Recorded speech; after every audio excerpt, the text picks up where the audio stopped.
¿Usted va a ser candidato nuevamente para alcalde de Lima o va a aspirar a tener alguna alcaldía dentro del departamento de Lima? Yo soy más bien un intelectual, mi querido amigo. Soy escritor, presido la Comisión de Educación y Cultura, apoyo a Lucas Castañeda Rocio, y cuando llegue la hora habrá que definir con los líderes cuáles son las posiciones que uno pudiera tener, ¿no?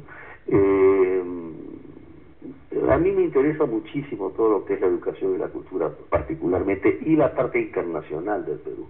Entonces, si Lucho puede ir a la presidencia y tiene éxito, mi labor estaría muy cerca de lo cultural, educativo e internacional, o sea, el Ministerio de Relaciones Exteriores y cosas de ese tipo, con los cuales he estado siempre vinculado toda mi vida.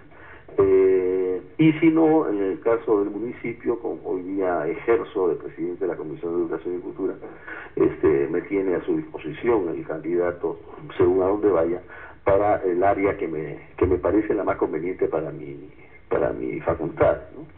Últimamente se está hablando de la posibilidad de la creación del Ministerio de Cultura en el Perú.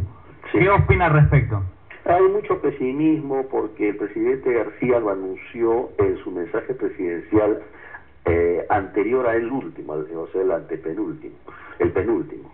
Ya lo anunció hace 1 año y medio, en julio del año pasado, pero este año no ha vuelto a tocar el tema en su mensaje presidencial, lo cual parece significar que el asunto ha quedado pues en pendiente, a pesar del anuncio formal de la vez pasada.